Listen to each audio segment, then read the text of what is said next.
Hey guys, this is Daz, the Wattbike Atom Zwifter, racing with the Atom Racing team and coming to you on a tutorial of how to set up the Zwift Power account, which you will find useful if you are riding regularly on Zwift, and even more so if you are a Strava user.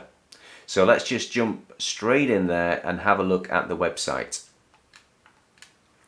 Okay, so the address that you need to type into your web browser to register an account with Zwift Power is just coming up on screen. Say it's www.zwiftpower.com, and the first thing you need to do is to pop up onto the right hand side there and click on the register link.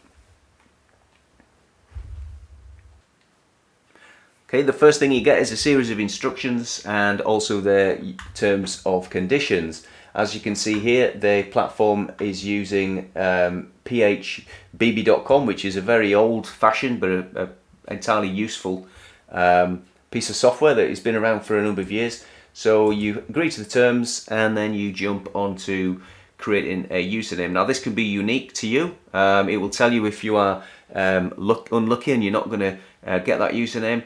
So fill in the username of your choice between 3 and 20 characters.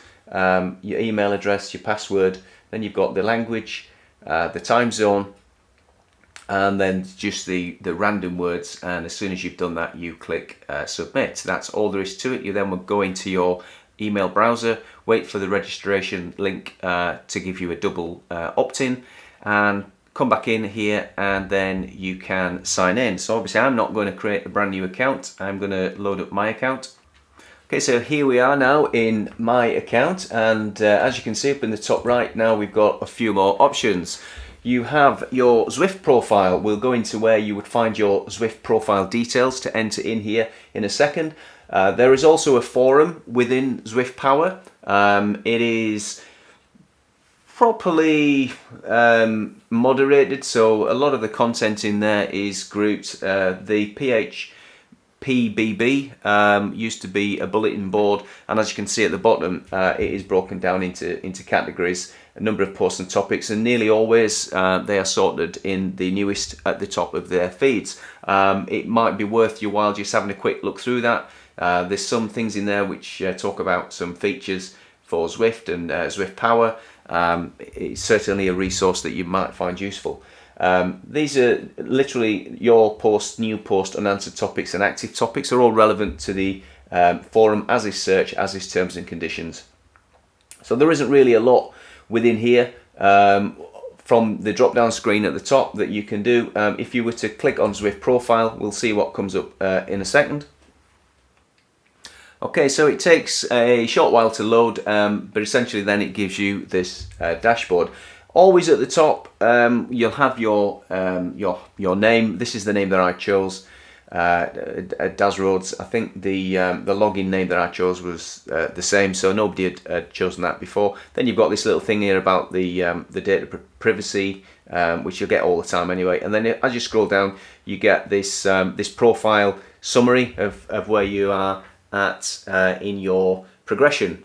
You can see that you've also got a link there which says that the Strava profile is embedded in here as well, and we can go through and show you how to set that up as well. So if I was to click on refresh profile, then all that happens is you get a green bar at the top that says your profile has been updated with the latest data from Zwift. So that will pull down the latest data from the last ride that you've done or anything else.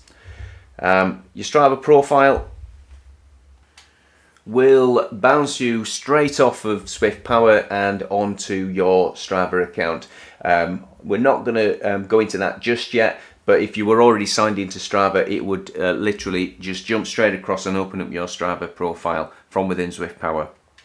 Okay, so a lot of the content on here will refresh quite regularly. You can go through that one, but as we are imagining that you're setting this up for the first time, it's a bit strange why this settings is where it is. I would like to see that directly underneath the login dialog and shortcuts across on the right hand side, but it is where it is. As you can see in here, You've got a number of bits of information in this settings box. You can see there that there is a Zwift ID. I'll show you where you get that Zwift ID from. Okay, so the easiest and quickest way to work out what your Zwift ID is to sign into your Zwift.com account and click on Just Me, which is there. It normally defaults to showing all of the activity feeds, so these are all of the people that you follow. And when you click on Just Me, just select by clicking the picture of one of the events that you've done. And then you will get a summary of the route that you did. On this little cog, if you were to click that and then you were to click download the fit file, what you can see now, I'm not going to move the mouse, but if you look at the bottom left where you've got the web address, you can see that there is a series after https://, and if you look along the line, there is a word prod and then a /, and the 7 digits after prod and the / are your Zwift ID. So you'd literally just, I'll show you that again. So we're now going to close that. I'm going to go back to the activity feed just so I can show you. It's on any of the maps that you do. So click on the picture, wait until it loads up, click on the cog, hover on the download the fit file, look at the URL that it's now displaying in the bottom left, find the word prod, and everything after the /, the 7-digit number, that is your Zwift ID. And as you can see now, just to prove the concept, that is the same ID that's in there. When you first register with Zwift Power, there will not be a Zwift ID in there. It will give you some instructions. Instead of this link here which says remove the Zwift ID, there will be some other instruction. When I created mine, I had to paste another digit in my Zwift account, but I don't think that's the case now. I may be wrong, but it'll give you full instructions inside there. Couple of other things to remember is that you can edit your rider name. So this is the name that you appear on Zwift Power, but it won't necessarily be the same username that you use through Zwift Companion and Zwift.com. As you can see in my Zwift profile, I just use a single digit D, and then I use the second 2 digits of my first name to begin my last name, and then I use my surname, parentheses, and then the team name that I ride for. The reason I do this is because in game, if you were to put your full name in the first name box and then your surname, what Zwift does is it just takes your initial from your first name and then displays your surname, and this is in the riders list. So that's just a little handy tip. It makes it easier for your teammates to find you if they know you by your first name, and it looks like D.AZ, but you can't really see the dot, so it's just a little trick that you can use. Looking back on the Zwift Power settings, you can manually enter your FTP in here. What you will find though is that Zwift Power, if you are entering races, will drag through from your Zwift profile what your FTP that you've declared in there is. So if there's a discrepancy and you're declaring watts that are less than your Zwift.com, there is a chance that you can get disqualified from some races. This box at the bottom is quite important if you are racing. As you progress, your ability will then increase, and so will your category. So we'll go through the categories in a second. It's easier to let Zwift Power decide when it's going to upgrade you.